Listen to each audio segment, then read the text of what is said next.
నా పేరు వీర. మా ఊళ్ళోని కొంతమంది అయ్యప్ప స్వాములు సక్సెస్ఫుల్గా 41 డేస్ అయ్యప్ప దీక్షను కంప్లీట్ చేశారు. అందుకని ఈరోజు గురుస్వామి చేత ఇరుముడిని కట్టించుకొని శబరిమల యాత్రకు బయలుదేరబోతున్నారు. ఇతను మా పెద్ద బావ కన్నస్వామి.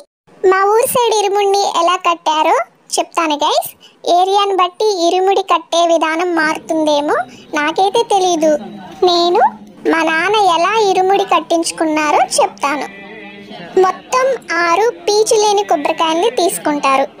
అందులో 5 నార్మల్ కొబ్బరికాయలు, 1 కొబ్బరికాయ మాత్రం చాలా స్పెషల్గా ఉంటుంది. స్పెషల్ కొబ్బరికాయ ఎందుకన్నానంటే, ఆ కొబ్బరికాయ పెద్ద ఐ నుండి వాటర్ అన్ని తీసేసి దానికి ధూపం వెలిగించి లోపల అంతా డ్రై అయిపోయిన తర్వాత దాంట్లో ఆవు నెయ్యిని పోసి సీల్ చేస్తారు. ఇప్పుడు నేతి కొబ్బరికాయ తయారైపోయింది.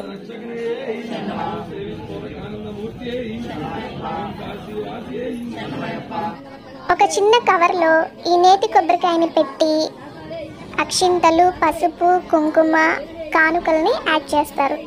నేతి కొబ్బరికాయ ఉన్న కవర్ని ఒకసారి తలపై పెట్టించి తీస్తారు. ఇరుముడి సంచి అని స్పెషల్గా ఒక పెద్ద కవర్ ఉంటుంది. ఆ కవర్లో 5 నార్మల్ కొబ్బరికాయలు, పసుపు, కుంకుమ, బ్లౌజ్ పీసెస్, అక్షింతలు, కొంచెం బియ్యం, నేతి కొబ్బరికాయ సంచి, అలానే భిక్ష సంచులను కూడా పెట్టి మంచిగా ముడి వేసి ప్యాక్ చేస్తారు. ఇప్పుడు ఇరుముడి రెడీ అయిపోయింది.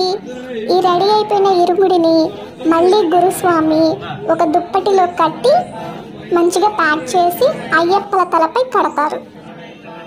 మా పెద్ద బావ ఇరుముడిని కట్టించుకున్నారు. ఇప్పుడు మా నాన్న ఇరుముడిని కట్టించుకోబోతున్నారు. మా బావకి ఎలా చేశారో సేమ్ అదే ప్రాసెస్ని మా నాన్నగారికి కూడా చేస్తున్నారు. ఫస్ట్ నేతి కొబ్బరికాయని ప్రిపేర్ చేస్తున్నారు. నేను ఇక్కడ ఒక పాయింట్ చెప్పడం మర్చిపోయాను. ఆ పాయింట్ ఏంటంటే, పేరెంట్స్ చేత కొన్ని అక్షింతలను, వాళ్ళకి తోచినంత మనీని ఆ నేతి కొబ్బరికాయ ఉన్న సంచిలో వేయిస్తారు. ఇరుముడిలో భిక్ష సంచి కూడా ఉంటుంది. భిక్ష సంచి అంటే మన దగ్గర వాళ్ళ కోరికలను చెప్పుకొని వాళ్ళకి తోచినంత మనీని ఈ ఇరుముడి సంచిలో వేస్తారు. వాళ్ళ కోరికలు ఈ అయ్యప్పల ద్వారా అయ్యప్ప స్వామికి చేరుతాయని వారి నమ్మకం. ఇదే భిక్ష సంచి. మా నాని తాతయ్య చేత అక్షింతలను ఆ నేతి కొబ్బరికాయ ఉన్న సంచిలో వేయించారు. మా నాన్న నేతి కొబ్బరికాయ సంచి, ఇరుముడి కూడా రెడీ అయిపోయింది. ఈ ఇయర్ మా ఊళ్ళో చాలా మంది అయ్యప్ప దీక్షను తీసుకున్నారు. అందులో 45 అయ్యప్ప స్వాములు 41 డేస్ దీక్షను సక్సెస్ఫుల్గా కంప్లీట్ చేసి ఇరుముడిని కట్టించుకొని శబరిమల యాత్రకు బయలుదేరారు. 45 మంది అయ్యప్ప స్వాములు బస్సులో పైన చూపించిన పుణ్యక్షేత్రాలను దర్శించుకోవడానికి బయలుదేరారు. 6 డేస్ ట్రిప్ ఇది. ఫస్ట్ మా ఊరు నుండి కాణిపాకం, గోల్డెన్ టెంపుల్, అరుణాచలం, పళని, అక్కడి నుండి ఎరుమేలికి చేరుకున్నారు.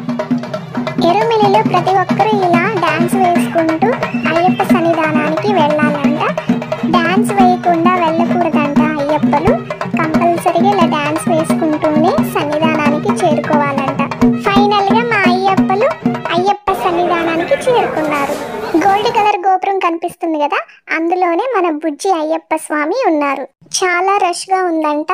బుజ్జి అయ్యప్ప స్వామిని దర్శించుకున్న తర్వాత గురుస్వామి అయ్యప్పల తలపై నుండి ఇరుముడిని దించి ఆ ఇరుముడి నుండి నేతి కొబ్బరికాయని సపరేట్ చేసి ఆ నేతి కొబ్బరికాయని అయ్యప్పలకిచ్చి దాన్ని పగలగొట్టమని చెప్పారంట. నేతి కొబ్బరికాయ పగలగొట్టిన తర్వాత ఏ నేతి కొబ్బరికాయ నుండి నెయ్యి మంచిగా గడ్డగడుతుందో ఆ అయ్యప్ప మంచిగా దీక్షని చాలా నిష్ఠగా కంప్లీట్ చేసినట్టంట. అయ్యప్ప సన్నిధానంలో రిచువల్స్ అన్ని కంప్లీట్ అయిన తర్వాత దారిలో ఉన్న పుణ్యక్షేత్రాలను దర్శించుకుంటూ మా అయ్యప్పలు తిరిగి ఇంటికి బయలుదేరారు.